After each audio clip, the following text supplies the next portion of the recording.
Hi. Hi, everyone. Happy Sunday.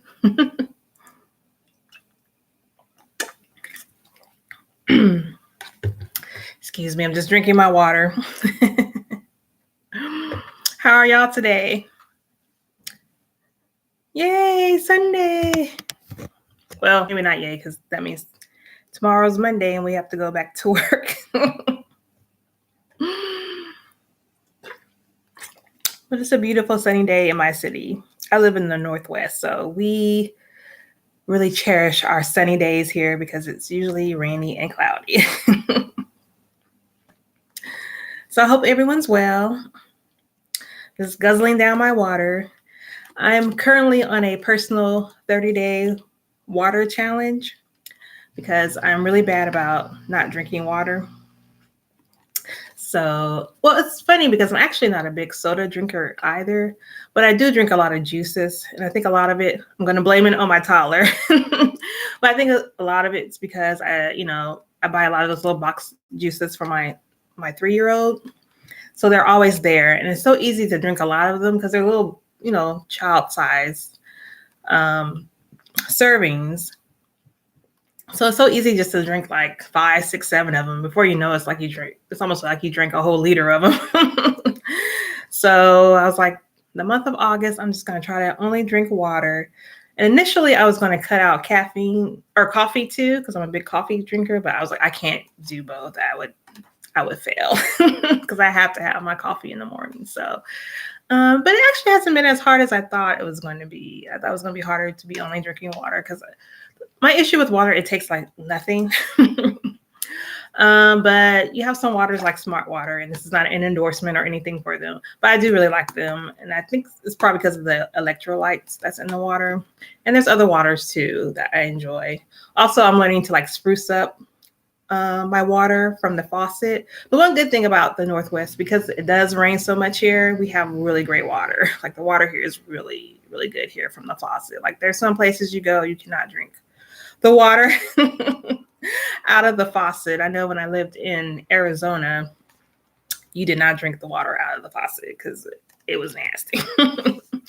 So I've been trying to spruce up my water, and so that makes it a little more tolerable. So and as I'm going along every day drinking water, it's becoming more and more easier to take it even without being doctored up. So yeah, I think next month my challenge is going to be no sweets.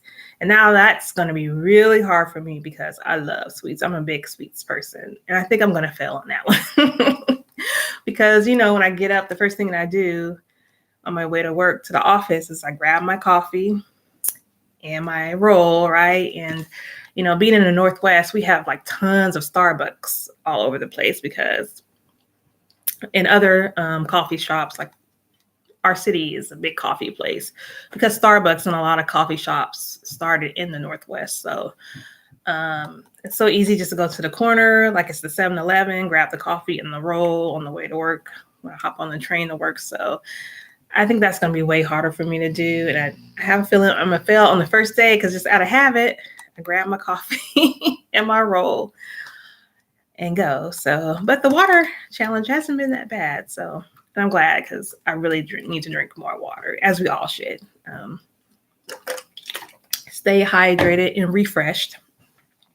So today I wanted to go live because a few weeks ago, well, actually, it's probably been about a month ago, I attended a local Zine Fest in my city, and it's actually considered one of the more bigger ones in the country. Or, well, I think it's reduced over the years, but it's still considered one of the major zine festivals in the U.S.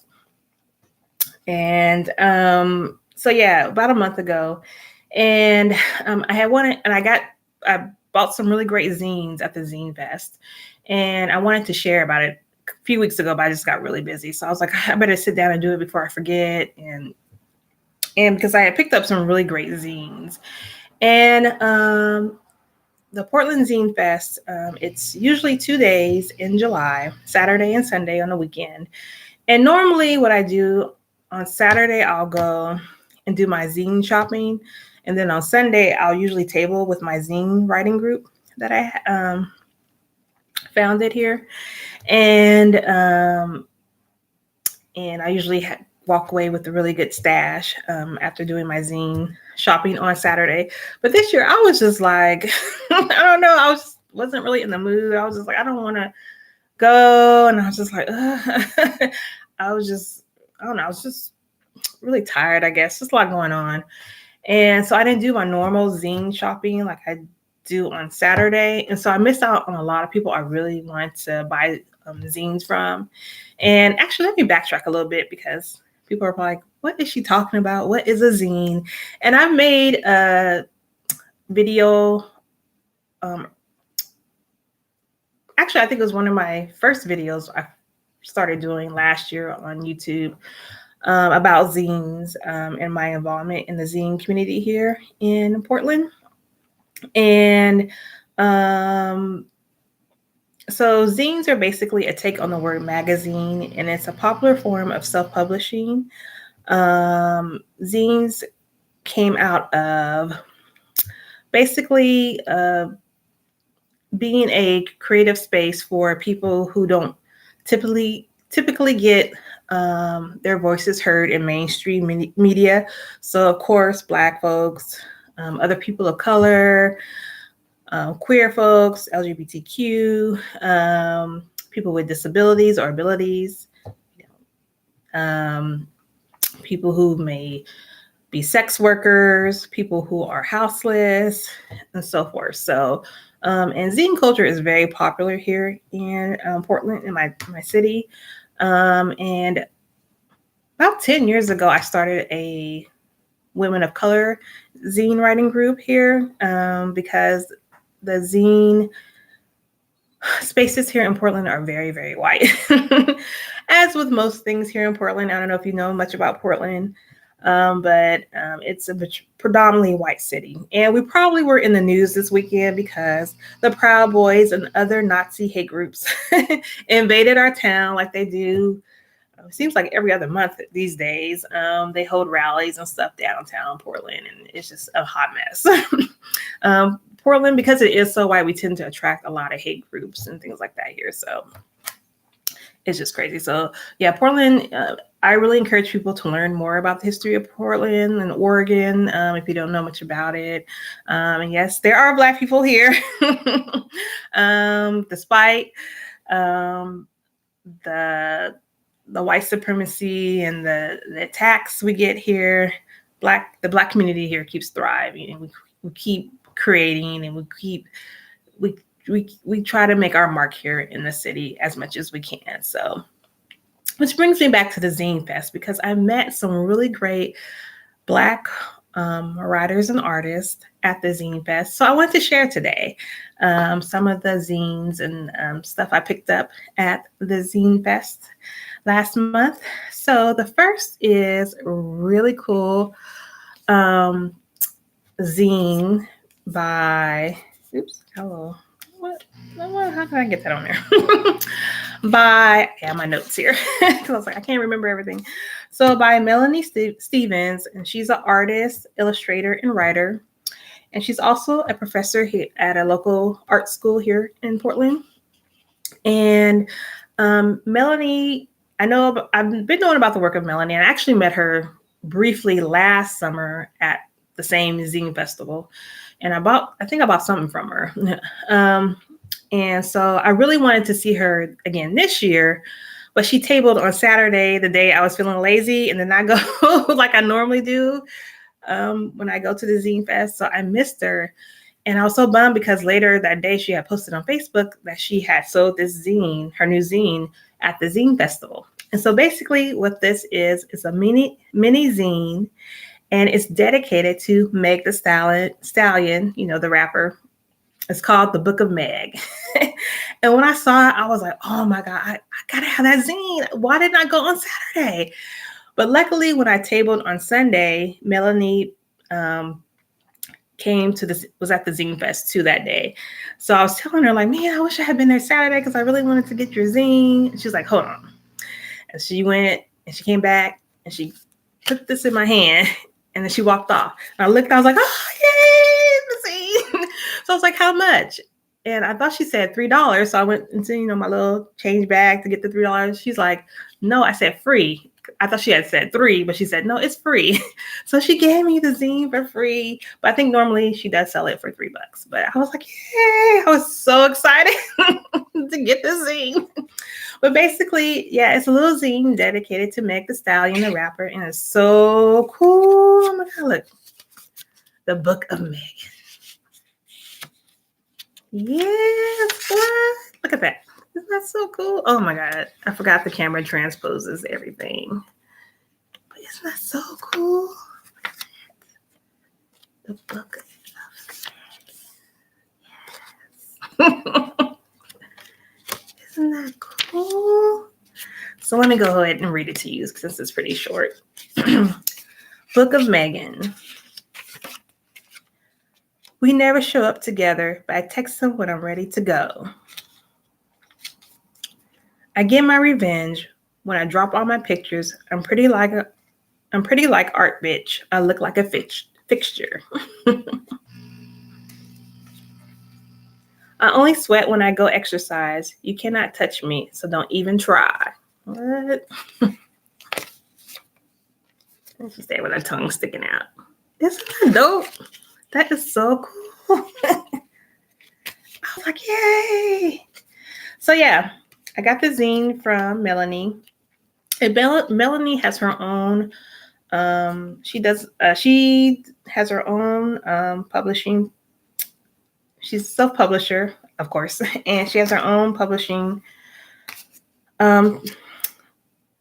website.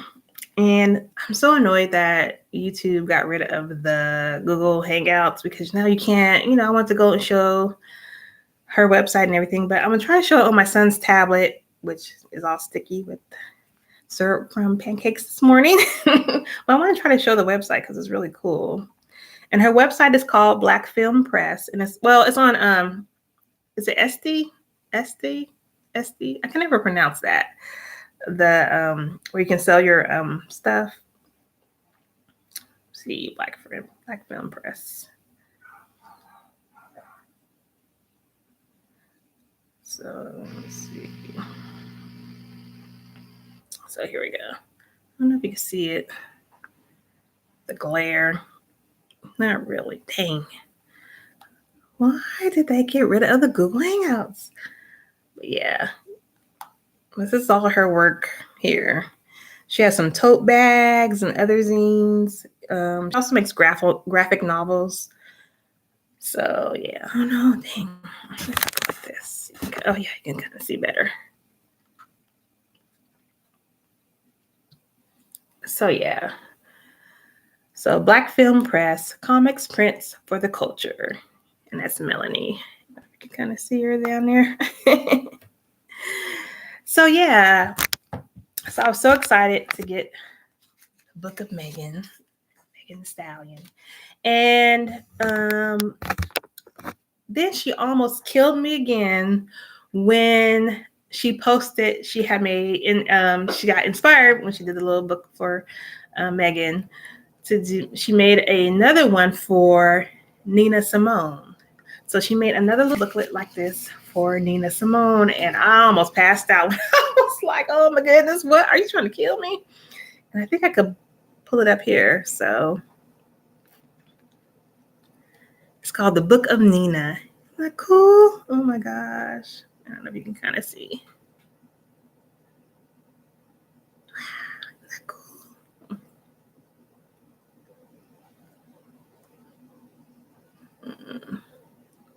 Isn't that dope? Oh my God.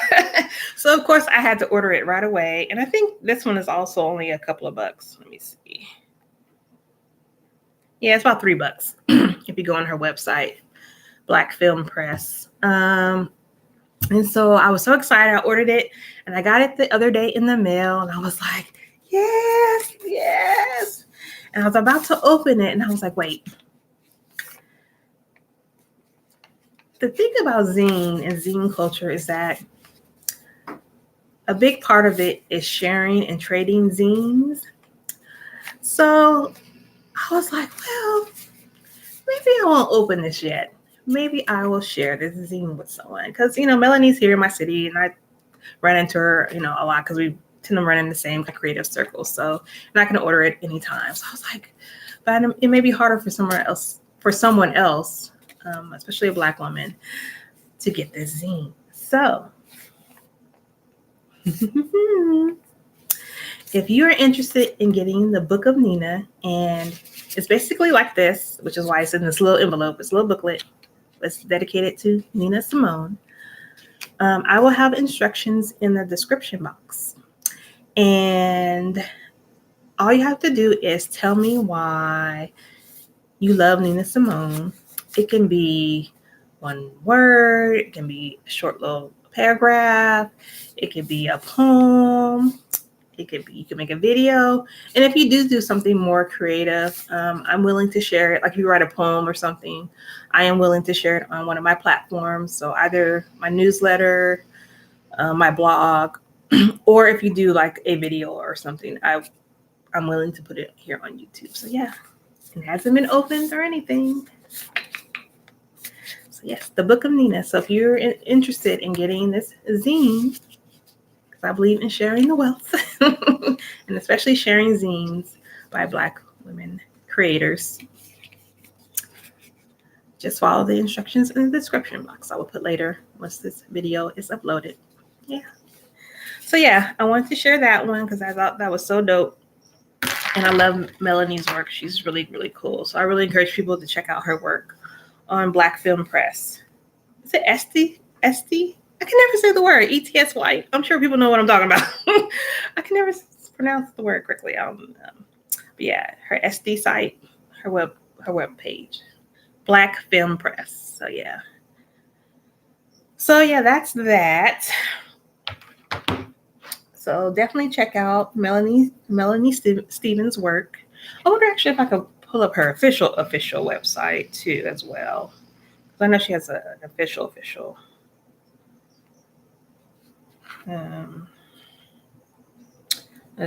Gives more background about her work and stuff. Let's put in her name, Melanie Stevens.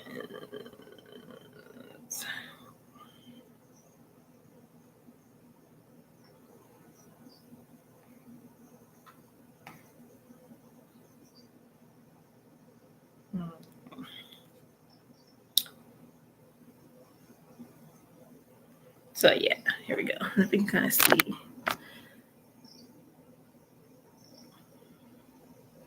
It's Melanie.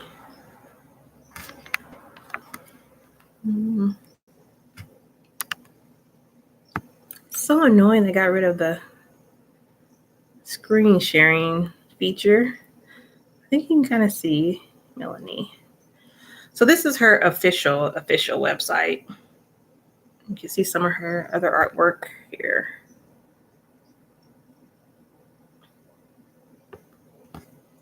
So yeah. Let's see.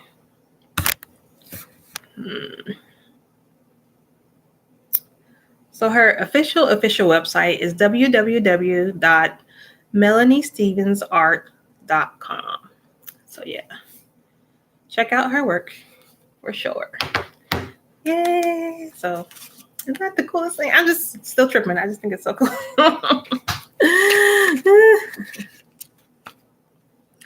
So next is a book. When I saw this, I was like, oh, I have to get it for my son. It's called Darren Strider, Bumblebee Rider. Oh, cute.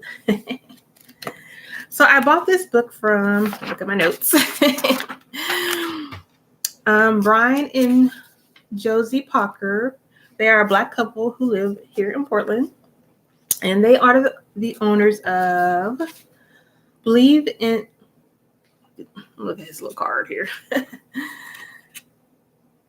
Believe in Wonder Publishing Press. So this is their own publishing press. They make children's books and graphic novels. And they had a table full of stuff. It was so hard to choose from. But I decided to go with this because I felt my son would like the little bumblebee.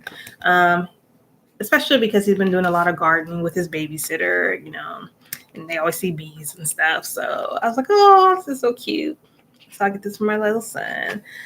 But yeah, so this is a story about a little boy who retells the story of the day he met a new summer friend, the biggest bumblebee ever. Isn't that cute? Let's see if you can see. Like I picked a bad spot. So the glare. Isn't that cool? Let's see. I'm gonna read a little bit from it. Stewie Strider didn't like to go outside. In fact, he hated it. And every summer he spent at his grandpa Darren's house in Edgewood just proved it. He never left the front yard. Why should he? Too many dangerous things lay beyond the sidewalks. Bugs and dogs and other kids. A chubby bumblebee was bobbing around his head, and Stewie was running as fast as he could. Get it off, Grandpa. It's gonna get me. What are you worked up about, my boy? Grandpa laughed and waved it away. That little buzzer wasn't big at all. Believe me, I know how big a bee can get. Come inside for lunch, and I'll explain what I mean. Darren Strider spoke to his grandson in a slow and deliberate way, like he usually did when he was starting to tell a story. I was just a boy around your age, he said, with a far-off look. And during my vacations, I loved to sit in my room, building model airplanes and dream of adventure. Can't talk today. While summer passed by my window. One day, my parents had enough. So yeah, I'm not gonna read the whole book, but I just wanted to read a little bit from it because I thought it was so cute. But yeah, I got it from my son, who's already reading, 3 years old. He's he can read like little parts of sentences, and I had to kind of him out along the way. But so when I saw this, I was like, oh yeah, I should get this to my toddler because the graphics, and he's been seeing a lot of bees with the gardening he does, planting his little seeds with the babysitter. So yeah, I thought that was cute. So yeah, Brian and Josie Parker, and they were so sweet. 2 of their sons were there because the Zine Fest provided childcare. So I had brought my toddler, and their 2 kids were there. So our kids were playing together in a little area for the kids. And as we were leaving later from the Zine Fest, on the train, me and my son, we ran into them. So I was talking to them a little bit there too. They were a very sweet couple. Kids are really cute. This book was $12. So yeah, it's not a bad price. Yeah, so definitely check them out. I'm gonna try to pull up their website too. What in the world is on this book? I recently just moved, so I had this stuff packed away. So who knows what is on this stuff. So I'm gonna try to find their website too and try to show y'all. Let's see. Believe in wonder. And I'll put all this information in the description box when I'm done, so y'all can go and check these people's work out. Let me see. Oh, what?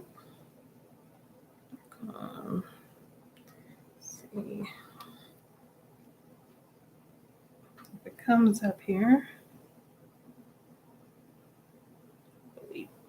Okay. See if you can see. Kind of see their website.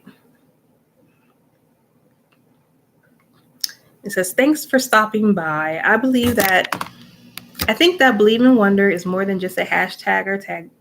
Hashtag or tagline, it's a call to action. Sometimes circumstances seek to replace our wonder with stark realities and cold hard facts, and it becomes vital to champion imagination. I love the quote by Socrates, wonder is the beginning of wisdom.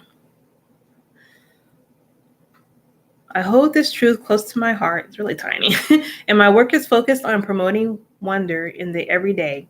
I hope you enjoy the work on this site and that you too find some wonder to take back to your regular life. Yes. Let's see if I can pull up any of their other.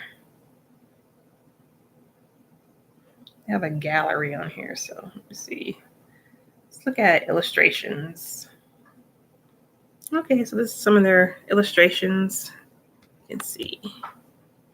Let me tag one or open one file. Oh, let's see if you can see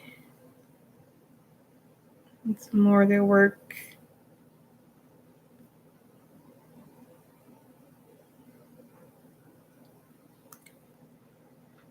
Let me see what else. Oh, this is cute. Science. Heroines. Oops.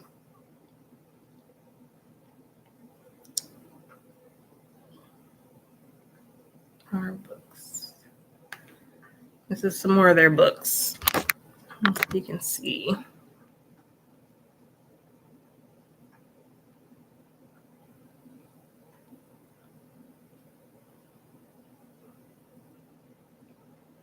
So yeah, check out their website too. So that is Brian and Josie Parker, and their book is Darren Strider, Bumblebee Rider. So great for children. I do a lot of children books and graphic novels for adults. Yay! Okay, next is this really cool zine / poster / a little bit of everything. So it's called Don't Move Out, Foreclosure Resistance in Portland. And I don't know, like I said, if you don't know much about Portland, but Portland, we are, well, like most places across the country, but in Portland, we have been dealing with a really bad housing crisis here. And I think it stands out more here in Portland because Portland prides itself on being a very progressive and liberal and very ultra forward-thinking city. A lot of other cities tend to pattern themselves after Portland. So for us to have a housing crisis is kind of like, tarnishes our image a little bit because, it's supposed to be like utopia kind of place. But you go walk around, you have, we basically are now considered a tent city because you have so many houseless. And here in Portland, we tend to refer to homeless people as houseless people because it's like what it is. They don't have they're houseless. They don't have a house. Yeah. And it's a way to kind of give more power back to houseless people by calling them houseless folks. So it stands out more here than probably a lot of places because while we're a major city, we're still a small town at the same time. So it's very easy to, walk down the street and there'll literally be like a row of tents of houseless people. So, and a lot of it is due to gentrification has hit the Black community here very, very hard. We're such a small percentage here in the city. So, displacement has hit us really hard here, as well as foreclosure of homes and things like that. So when I saw this, and this was, I forget the name of the group, but it's inspired by Making Policy Public, a program for the Center of Urban Pedagogy, fundraising by, I wrote this down, I can't read my handwriting now, Sappi, Fine, Papers, Ideas That Matter grant. So, funded by, I just scribbled it down real quick. So I thought it was really cool because it kind of goes through why gentrification is happening here and why houselessness and foreclosing is affecting a lot of people here in Portland. So I'm just going to open it up so you can see. pretty big poster. Then on the other side is in Spanish for people who are Spanish speakers. I'm gonna read a little bit of it. I don't know if you can see. But it's called Don't Move Out, Foreclosure Resistance in Portland. And basically how people in Portland are, resisting our displacement here. So it says, in the fall of 2008, the big banks failed. They bought, sold, and bet on mortgages and lost. Their risky behavior crashed the economy. We lost hundreds of thousands of jobs, put the nation in massive debt, and now we are losing our homes. Foreclosure is like running a marathon, but being removed from the race if you stumble. It only takes one missed payment. Like thousands, my husband and I stumbled on medical bills and a wrecked economy. We could get an eviction notice any day. When people talk about the foreclosure crisis, it sounds like a natural phenomenon. But this storm exists because of decisions that big banks and politicians keep making. Of the 1,501 foreclosures in Oregon since 1979, 54% have happened since 2008. The banks got bailed out. We got sold out. So it just goes on and on about the issue of foreclosure. So I don't know if that was pretty cool. And I want to support the group that was selling this poster zine, informational booklet, a little bit of everything going on. So I thought it was really cool. And I tried to find like a website or something for them, but I couldn't. So, but whatever information I can find more about them, I'll put it in the description box. So yeah, I thought it was pretty cool. Because this is a really big issue across the country. The houselessness problem, a lot of us being foreclosed, being displaced, and it especially affects, Black people, especially in a place like Portland where we do have such a small population. We're very small here, and if you know like I said before, if you know anything about the history of Portland or Oregon, and if you don't, please go research. Oregon in general was created to be a white utopia. So Black people were never meant to thrive or live here. So the issue of displacement and housing and all that it's been very, very detrimental to our community here. So yeah, so it's really good zine or poster or a little bit of everything. But like I said, it's an issue that's affecting everyone across the country. So yeah, that's why I wanted to get it. And I think I bought it for $5. I got it for them. So yeah. So if I can find more information about this group, I'll put it in the description box. But I just wanted to share because I thought it was really important information to know. And last but not least, dropping everything, is a really cool zine I got from a woman of color, writer and artist. And her name is, I've been practicing it, I've been butchering it, Paola de la Cruz. So she made this really cute little zine called Dumb Shit White People Say. When I saw that, I was like, ooh, I gotta get this. So yeah, basically,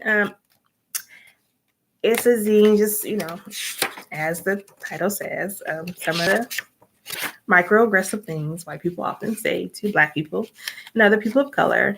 And I was talking to Paola at the Zine Fest when I bought the zine. And so I just thought it was so cool. All her work is really nice. And so I got her information, and later I emailed her and I was like, I would really like to talk to you more about your work and why you decided to come up with this zine in particular.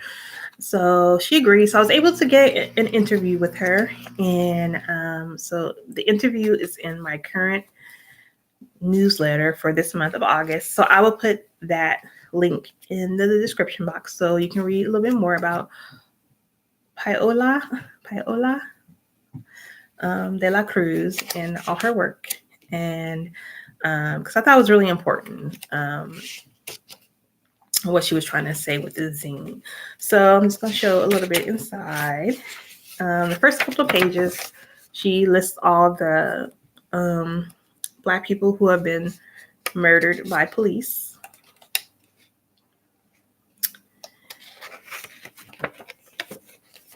And then it says you people.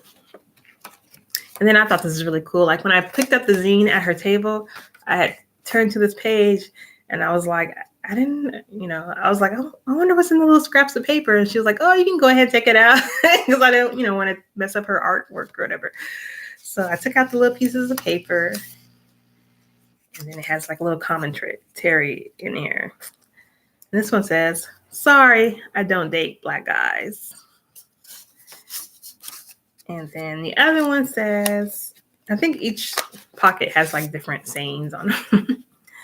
And then this one says, you're pretty for a Black girl. What? So yeah, I thought that was pretty cool. Little pockets with the little microaggressive comments on white people to make to Black folks. And then just more comments, microaggressive comments. People to make. So I don't know. I thought it was pretty cool in the back. So yeah, if you want to learn more about Paola, check out my interview I did for my newsletter this month. And like I said, I will have that in the description box. So yeah, what do you think? I thought that was pretty good zine stash. I usually buy way, way more, but like I said, because I didn't go on that Saturday, I didn't get quite as much. And then a lot of the people I did want to see weren't, because usually people will table both days, Saturday and Sunday, but a lot of people this year just tabled one day or the other. So a lot of people I wanted to get zines from were not there on Sunday. But I still got a good stash, I think. I got Paola and I got Melanie's. I'm still loving this the book of Megan. I'm sorry, that cool. And then now she has the book of Nina. And like I said, if you want that zine, just follow the instructions in the description box. First come, first serve, and I'll send it to you. And then, yeah, it's right here.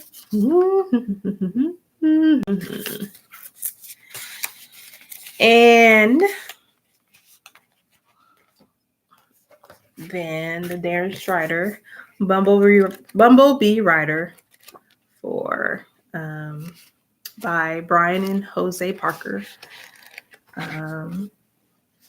Children's book I got from my toddler.